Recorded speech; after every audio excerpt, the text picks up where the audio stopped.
Are you moving to Korea? Are you thinking about becoming an English teacher? Do you wish you could understand the benefits between living in Seoul and rural Korea? Well, you're just in luck. Hi, I'm Henry. I'm currently living in Seoul as an English teacher, and previously last year I lived in rural Korea. So let's get into the video. So just to start off the video, I'm just going to introduce what an EPIK teacher is and then go through the pros and cons of living in rural Korea versus Seoul. Now, this might be helpful if you're just moving to Korea, but this will be especially helpful if you're thinking about being an English teacher in Korea. Now, bit of a backstory. I came to Korea back in February of 2022. I came with EPIK, which stands for the English Program in Korea. Is that backwards? And it's a government-run program where they bring teachers from English-speaking countries to Korea and they put them in public schools. Now, we will be making a video on the Soulmates channel about the application of EPIK, what EPIK life is like as an English teacher. So I'm not going to get into that just yet. But a very important thing that you should know is last year I lived in the province of Gyeonggi-do, right up north. And let me tell you, it was very rural. And now, as of February 2023, I'm currently living in Seoul as an EPIK teacher. So I put in for a transfer around about October last year, and here I am. Without further ado, I'm going to go into the pros and cons of rural Korea straight away. Now, I lived in a town called Yeoncheon, which is, like I said, the very top of Gyeonggi-do, kind of on the border of North Korea. It was a bit of a shock when I first got there, but it wasn't half as bad as I thought it was going to be. Now, I do have friends who live in other provinces in Gyeonggi-do, and I have friends who live all across Korea. So I'm going to try and give you a breadth of pros and cons, because although I lived in rural Korea, my experience was very unique. So I want to make sure you're getting a good understanding. So let's start with the pros. So the first thing I wanted to talk about is very specific to being an English teacher, is that you get more money. Yes, ka-ching! So living in a rural province, you are giving a bonus, which is basically just an I feel sorry for you bonus. Can you stop tapping on the floor? Can you hear that? As I was saying, you get a rural bonus, which is basically, they just feel a bit sorry for you because you're so far out. Now, I'm pretty sure this might have changed recently, but when I first came, the standard pay salary for an EPIK teacher in my province was 2 million Korean won. Now, a rural bonus was about 100,000 won, so I was up to 2.1. Plus, it's very common in a rural province, i.e. where I was, to have 2 schools to be teaching at. So I also got another bonus of 100,000 won. So I was living on 2.2 million Korean won. That also being said, sometimes living in rural places means you will do less things during the week. That way I was able to save a bit more money than I do living in Seoul, but I'll get onto Seoul in a minute. Next pro is you have a very unique experience. Now, my experience was very different to all my friends in Seoul. Seoul life is very specific, very fast, it's very active, there's so much going on. You kind of don't have close interactions on a daily basis. However, in rural Korea, it was much easier to be able to talk to people, try and practice some more Korean with locals. Being surrounded by a rural area was also a really unique experience for me, and I'm really glad I got to have that. For me, the students felt a little bit different, the teachers felt different. Kind of have to work a tiny bit harder just to get around smaller things that would probably be easier in Seoul. Which leads me on to my next point, friendlier people. Now, this is not a bash at Seoul at all, but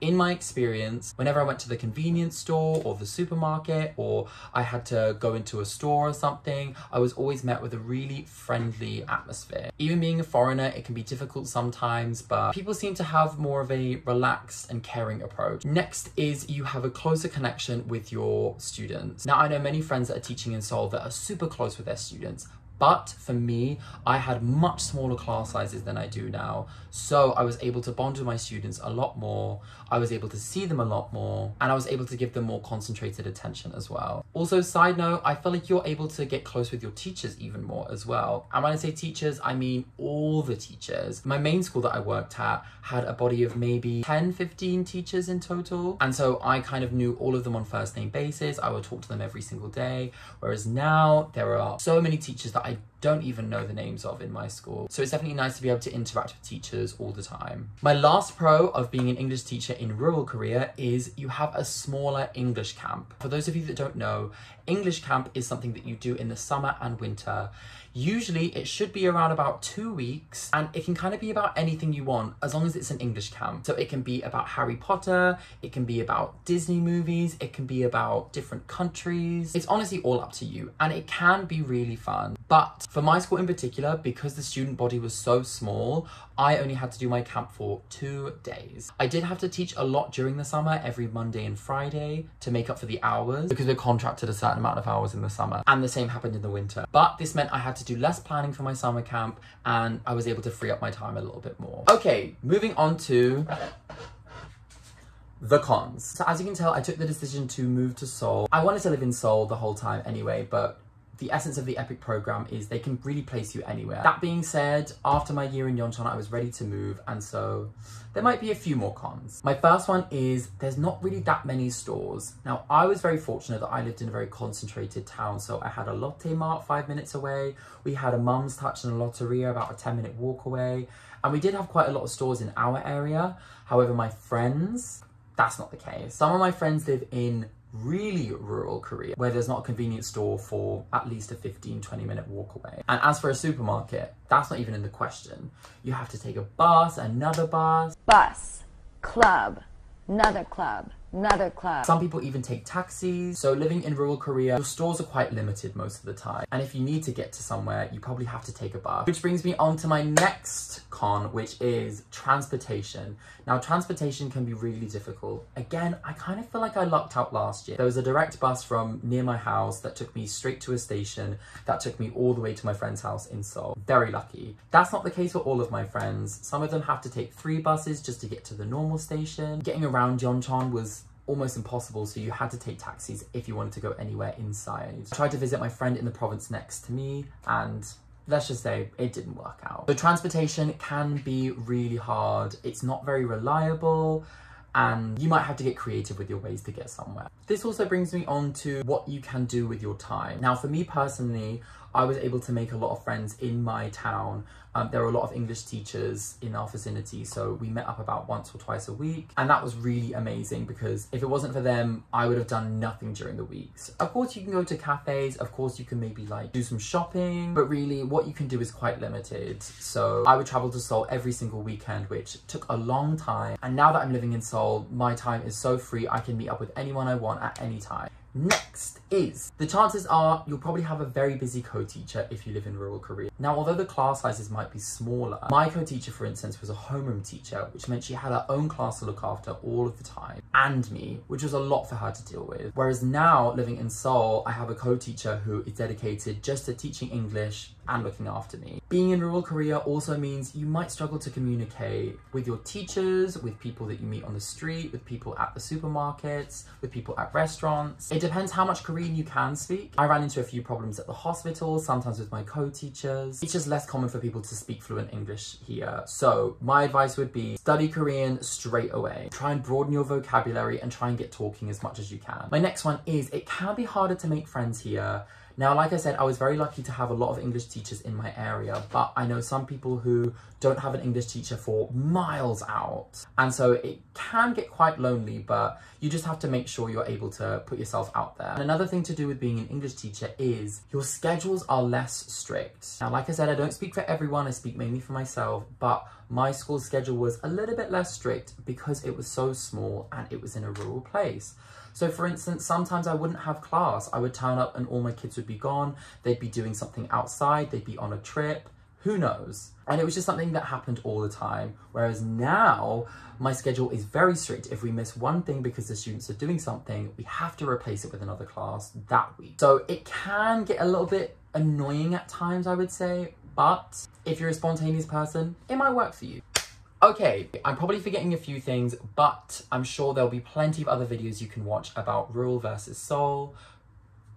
Anyway, let's get into Seoul. So just like before, I'm gonna go through the pros first. So I've only been living in Seoul for about 4 months. However, I was in Seoul every single weekend last year, so I feel like I've got a good understanding of the city. Now, the first thing I wanna talk about is transport. You can go anywhere you want. I consider myself to be really lucky. I live right next to a station, which is line 2, which is kind of like the circular line in the city. And I can transfer to anywhere I want to within about 10-15 minutes. Buses run all the time, the trains run all the time. I can see all my friends within about 40 minutes. Also, side note, the rural buses in Korea.